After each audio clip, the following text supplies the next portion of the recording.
What's up everybody? Welcome back to Speedy's Garage. This week we're going to get back on that shop build series that we've been going through. If you haven't seen that, I'm going to link it to the top. I'll link to the very first one so you can see how we got from where we were to where we are. First, I'm going to start off with the questions that have been posted on the last episode of the shop build series. Now, I had quite a few comments, but a lot of them are about Orange Crush or Go Man Go or other cars that I've had, tire and wheel setups and all of that. So I answered most of those in text on the comment itself. I'm going to focus answering these questions that were about the shop specifically, since that's what this series is all about. So let me get to the first question. Brian Jones, who appears to have had some United States Marine Corps experience, thank you for your service, Semper Fi. He says, ever think about having a weekly TV show where you go around the country building garages? Be kind of fun, I think, to travel around. TV shows get a little bit weird. I've been involved in some TV production just through the drag racing and whatnot, and it gets to be cut, take, and I'm sure some of those TV shows that get picked up on by History Channel and Discovery Channel might be interested in something like that. So I said yes, it would be a fun job, and then Brian Jones says back, you have more than enough video material to send a tape into HGTV or the Discovery Channel. All they can say is no. That's true, but I do this for fun, and if it became a job through TV production, they're more interested in getting the information out or getting it edited together than I think they are about the actual quality of the content. And in my case, I can actually do this myself and focus on the quality. So I'm gonna do this just from Speedy's Garage. Raymond Campbell says, great video. Thank you, sir. I asked a couple of questions about the GoPro. I won't read all the comments about that directly, but Maurice Austin says, I think the GoPro worked well. Some echo, well, I am in a shop. He recommended a dead cat, which I am using on my external mic. He made a couple of other suggestions. Maurice may have some video production experience, green screens and voiceover and all of that. Gets into a little bit more than I really want to do for this type of content. This is, YouTube. I want it to look professional, and I try to make sure I'm not doing shaky cell phone footage and dropping the camera on the ground and picking it up and not editing all of that out. But trying to do voiceover and all that gets a little bit more editing than I really want to get into. NHRA 7110, who's been following along, says, great video as always.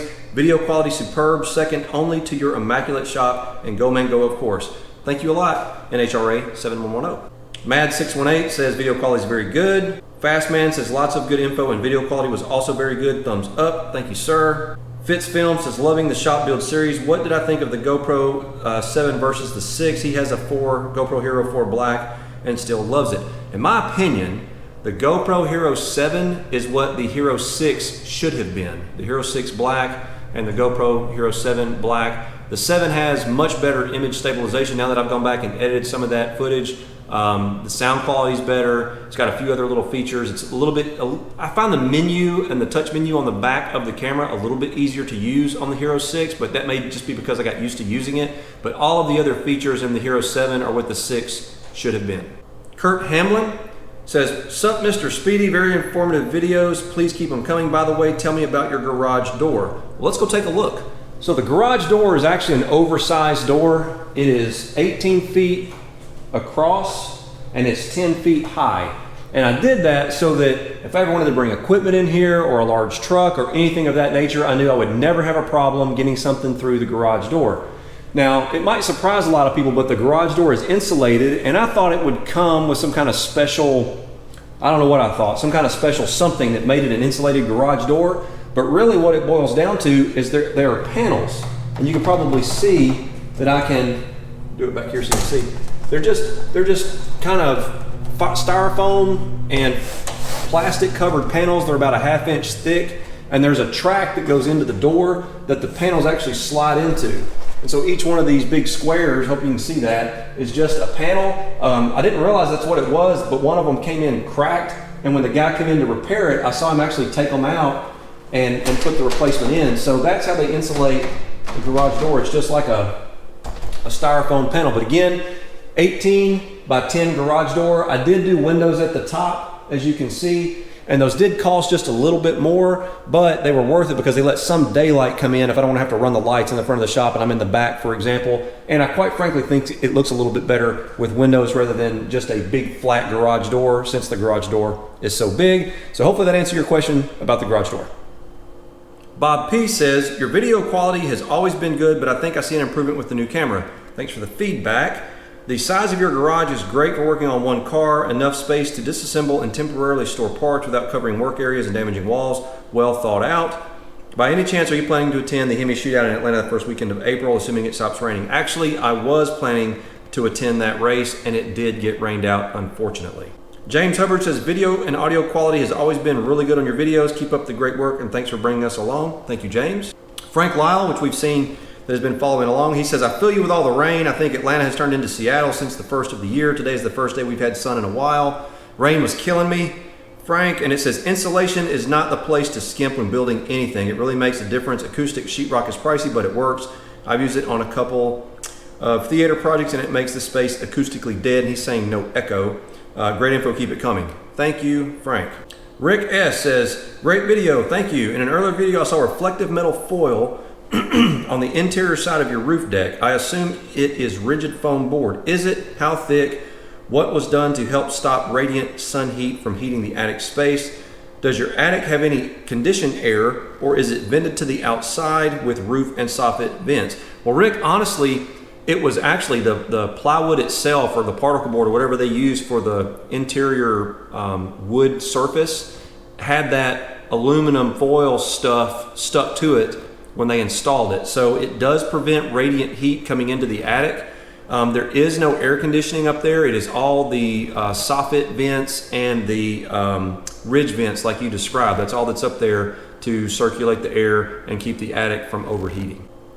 Overpar 73 says, another really good shop build video. Looking forward to the floor segment that's coming. Stay tuned. Just purchased a quick jack after seeing all the YouTube videos and the $235 price drop sale they just had. I highly recommend the quick jack. Now I can clean underneath the car, perform any needed maintenance with ease. Check it out.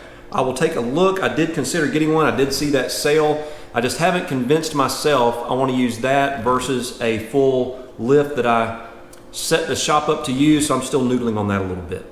Alex Tutt says, I've really been enjoying these shop videos. I've been planning my own shop almost exactly the same size for the past 2 years and appreciate all the details. I've just started fielding quotes from builders and am excited for the project ahead. You should be. It's a very fun process. Just trust your builder and make sure you kind of keep an eye on them at the same time. I can't wait to have dedicated workspace to work on my Mustang and Jeep. One question, at what width do you have enough space to have a car parked on the side and still be able to work on another car to change tires, brakes, suspension, etc.? Well, the Challenger is a pretty wide car, so it's going to depend on the size of the vehicle. Your Mustang will be a little bit smaller. Your Jeep obviously would be a little bit bigger. What I would recommend, if you're looking at having any kind of wall space for tool storage and workbenches like this, and you want to try to park your Jeep and then have your Mustang next to it to work on it, I would measure the width of the Jeep. I would subtract off probably 4 feet from each wall to determine how much space all of your toolboxes and all that might take up, and then measure the Mustang, see how wide it is, and then add 3 or 4 feet. And that's probably going to be your total width that you would need to have the Jeep parked as close as you could have it to one of your workbenches, but it might be in the way if you can't open the drawers and whatnot, and still be able to work on the Mustang. I know that sounds like a little bit of a complicated answer, but that's really how you would get there, is add up the width of everything you need to have in the shop, determine how much workspace you want around the vehicle you're working on, and add that in, and that's your width, that's your overall width. So those that have been following along saw that we got sheetrock out of the way and completed on the last episode of the shop build series. So now we're ready for paint. And I've had a whole bunch of questions about what I actually decided to do on the paint job for the shop. I wanted something that would be kind of a hot rod feel and be durable. That was another thing. Easy to clean, and wouldn't affect the lighting. So the shop paint that's in the garage is not only form, but it's also function. I wanted it to be able to do both. And so that meant that I really wanted to use a paint that was a very high quality, and the finish is important. Now, when I was in college, I worked at a hardware store in the paint department, so I had quite a bit of experience. I worked there for the entire time I was in school, actually, so 4 or 5 years. And so I learned a whole lot about paint, more than I really wanted to know. And you've heard me mention a couple of times we were getting later in the year. I had hoped this whole project would have been finished up by mid-October, but because we had some delays at the beginning of the project with the zoning appeal and all that we had to do, and then the builder had some equipment malfunctions that we've talked about several times. And I mentioned that because this is where it started to impact me. My friends and I intended to paint the shop ourselves, and I had visions of us painting it in September when it was nice weather out, and I tried to set the shop build up so that the paint would hit right about the time the weather started to cool off, and it wouldn't be 100 degrees out here and we'd all be dying, but also not so cold that I had to worry about the latex paint freezing or the surface being too cold or anything like that. Unfortunately, because we were starting to get into the winter months now, I think it was close to December at this point, those plans kind of fell through. So now I had to start talking to the builder about paint. And when you start talking to, at least the builder I was working with, about paint, and they heard things like satin, semi-gloss, 3 colors, eggshell, those were all terms, and you might as well just heard dollar signs, just ding, ding, ding, ding. And the price that they came back with to paint the shop the way I wanted it was, in my opinion, ridiculous. And I just said, I'm just not going to do that. And so I started looking around at local painters, and luckily I had a really good superintendent that was on this job, and I pulled him to the side. I said, man, they're quoting me this price to paint the shop. I don't even want to tell you what it was, because it was a lot. And I said, do you know of a painter that I can have come in and do this job that won't gouge me? And he said, yeah, I want you to call this guy, tell him what you're looking for. That's what I did, called the painter he recommended. The gentleman came out, super professional. I told him exactly what I wanted. I told him that basically the lower half of the shop that is the gray, I said, I want that gray. I want that to be a satin. If you use semi-gloss, it can show a lot of imperfections in the paint, so I went one step below semi-gloss and went to a satin. I used gray so that it would hide dirt. I used satin so that it would be easy to clean. I asked them to also paint the block to match so that we didn't just have, gray and then Brico block, so they agreed to paint the block as well. The red stripe is a semi-gloss. I wanted that to kind of stand out and pop a little bit, and also to do the trim on the windows and the doors with that same paint. And then the white that goes up isn't exactly white. I think it was called, the color was called Snow Frost, and I'll talk about the colors here in a minute. But the white was an off-white, so that it wasn't, operating room white when you walked in, and I didn't think that would look good against the red. And so we used kind of a creamy white that I thought would blend in well with the red and the gray, and it is an eggshell finish, and so it still will clean up easy, but once you get above that red stripe, I wanted the light to reflect, and it would help brighten up the shop, but it also wouldn't show a ton of imperfections, in where the nail heads might be or the screws for the sheetrock and where the seams were. When you start getting into a shiny paint like satin or semi-gloss, you can start seeing a whole lot of imperfections in the sheetrock. Now the sheetrock guys that came in did excellent work. They sanded everything smooth, but I still didn't want to take any, chances on that. Now, again, we're back to the weather. The tricky part was it was getting below freezing at night and was probably 40 or 50 degrees during the day. So the painter had to come in and actually put those blow heaters that kind of look like, blow torches or whatever in the shop to heat the air. And they did that while they painted, and they mainly sprayed. And quite honestly, after I watched them paint the red, I think the guy told me it took 9 coats on the doors and the window trim and the stripe to get it solid enough that it looked like it was solid red. I was pretty thankful my friends and I didn't try to do that ourselves. I was gonna offer beer and pizza and have just some guys come over. We would turn on some music and make a little bit of a party out of it and paint the garage. But after watching them work, it took 3 professionals all day, 3 days. So you had 3 guys working on it, 8 hours, 9 hours a day for 3 days to get the shop painted. I've had several people ask me the height of the stripe, and I told the painter that I wanted the top edge of the red to be 60 inches. And I didn't just make that up. If you notice, my shoulder is right about 60 inches, top of my shoulder. And so I thought, I really want the red stripe to be right about even with my shoulder. And so that's how I came up with that. And I decided that based on how far it would be from here to the floor, I wanted the stripe to be about 8 inches wide. I didn't want it to be 6 because it would be too thin. I didn't want a little bitty narrow stripe. I wanted a pretty good wide stripe, and 8 inches felt right to me. 10 might have been okay. That'd have been about right there, but I was afraid that would get to be too wide. 8 inches worked out just about perfect. And as I mentioned, that semi-gloss, this is what they call eggshell. I don't know if you can see the difference in that on film, but there's quite a difference there. And then this is satin down below. And then the Brico block, like I said, they came in and painted that too. Now most of it, they sprayed. When they got to the Brico block, they had to roll some of that to get the paint in all the little crevices and grooves and whatnot.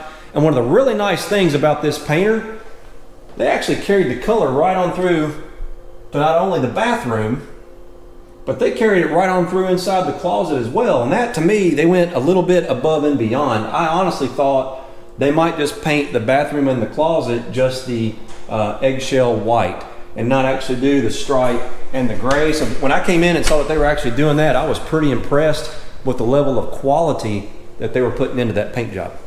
Now, because of the temperature problems, when they pulled the tape, the guy actually taped off to make these perfectly straight. They actually had a couple of places where the red, it got pulled off. You know, it's latex paint, so it's a little bit rubbery. If you've painted before, you know what I'm talking about. And it kind of peeled off a little bit, and you could see some white underneath. And so I literally went around with painter's tape, little blue painter's tape, and I just marked any places I saw that needed touched up. The guy came back, or the head painter came back the next day, and he touched up everything. And as you can see, it's about as perfect of a paint job as you can get in a shop. I did mention they put like 9 coats of red. When you mix a really dark color like red, it takes a lot of pigment. And the base that you use, not all paint bases are the same. When you're mixing paint, or when you go to the paint store and ask them to mix paint, they have to put colorant in it, obviously, to make it the color that you want. And the darker colors get a whole lot more colorant. And so when you open the can, they're, you know, 3 or 4 inches of the can is not filled up. You're talking about a gallon can. So they put quite a bit of colorant in there, and it thins the paint down. So they had to put quite a few coats on of the red. And so after I saw them do that, I was pretty glad that my buddies and I didn't decide to try to paint the place or paint the shop ourselves. Painter did an excellent job, and we negotiated the price. When I told him what I wanted, we went back a time or two, and he did it for about, and I'm not exaggerating, about 40% of what the builder wanted to do the same paint job. So definitely made the right decision going outside the builder. And what I'm mentioning that to say, don't be afraid to find other contractors to do things if you think the builder isn't giving you a fair price. The paint was something I did externally, and the mini split. They wanted some crazy price to put the mini split in, and so I just said, I'll just take care of that myself. They had already told me what they were gonna charge me to paint with just white, and it was, you know, whatever amount of money that was. I said, you can just credit me that back on the build, and then I'll go hire my own painter. Same thing with the mini split. They had already told me what the price was gonna be for the little in-wall, you know, hotel type unit. I said, credit me that back, and I'll just hire somebody to come do the mini split, because the price they wanted to do a mini split was astronomical compared to the other quotes that I had gotten. So bottom line, don't be afraid to go outside of the builder for small things like paint or other little stuff like that. And this is something small, but it's relevant, and it's a little detail that you want to pay attention to. In between the sheetrock and the paint, the guys did come in and do the trim. So they put quarter round around all the walls to finish that off, make it look nice. They did the trim around the doors and the windows, and super skilled guy. It was one gentleman that showed up. I think it took him about an hour and a half to do the whole thing. I mean, he was in here with like a chop saw and zing zing, and he was done. Had a little air gun where he was putting those in, and he did an excellent job finishing the edge of the sheetrock where it met the Bricko block. So that happened as well. And the builder asked me if I wanted to paint the molding, or whatever you call that, the quarter round or whatever, a different color. And I told him no, I just wanted it all gray. And so that's what we did. Okay, so now we're gonna talk about colors. I keep a folder on all of the paint that I've used, not only in the house, but the shop as well, so that if I ever need to have it paint matched for touch-ups, I've got samples. And, you know, modern technology, they can just scan this and it'll produce the mix that the hardware guy needs to put in the can to match that color. You just tell them what finish you want. So I went around to several hardware stores looking at different paint colors, and this particular color, the red, is a Glidden color. It's called Cherry Red. I don't even know if they make this anymore, but that's what it's called, Cherry Red. The gray that I used was a Valspar color, and it is called Iron Frost. I marked it right here. The way I did that is I like that they put a square in that. I could, you know, hold them up there together and see how it looked. I was like, that's too dark, and that's too light. But that color right there looked really good with it. You can see how it almost kind of brings out a little bit of the red and the gray. So I kind of looked at that. We're getting to some home design stuff now. And then the white was called Satin Snow, and it was an American tradition color. But bottom line, just go into a hardware store that you are used to shopping at, and you'll probably find some colors that you would like. But people have asked me specifically what colors they were. So again, Cherry Red from Glidden was the red. Iron Frost from Valspar was the gray, and Satin Snow from American Tradition was the white. I had all this mixed up by the painter, and he went to, where did he go? It was either Porter or Sherwin-Williams or one of those professional paint stores. And I never understood why painters did that. I'm like, why don't you just go down to the local hardware store and get it? Until I asked him if I could get quarts of touch-up paint. I said, can I get a quart of the red, a quart of the gray, and a quart of the white in touch-up paint just to keep on hand, so that if I nick something or whatever, I've got paint on hand to match it. And he said, yeah, he says, just go down to the paint store, give them my name and tell them you're gonna buy it on my account and they'll give you a discount. And I thought, okay, cool. I was expecting maybe $2 or $3. Guys, I'm gonna tell you what, I was shocked at how cheap the paint was when I used his name. The can, let's say it was a quart of the semi-gloss, let's say it was, $9.99 or whatever, it was $10, retail. Using his contractor discount, it was like $4. I mean, he was literally getting like a 60% discount on his paint. And I thought, holy cow. So when these guys, when they're bidding to paint something, I'm thinking the paint is, $700 or $800 of the bid. Well, really, they're getting it for about 40% or 30% of what just the normal consumer can go in and buy it for. So keep that in mind too when you're negotiating your paint price. I was very, very surprised at how cheap the paint actually was. Spring is almost here. We're gonna start doing a little bit of track outing, I hope, if the weather improves. It rained a bunch. It's been super nice the past couple of days. We've had some very nice weather, a little windy today, but 65 degrees and sunny. So spring's finally here. I'm ready to get back to the track, and we'll start mixing some track stuff in with the shop build series. Hopefully you like the video. Don't forget to leave your questions below. I will answer those live on the video during the next episode. Be sure to give the video a thumbs up. I appreciate you guys that do that. Check us out on Instagram. It's at Speedys_garage, as well as our website, www.speedysgarage.net. Don't forget to subscribe if you haven't already and hit the bell so you get notified of new content, and hopefully I'll see you out there.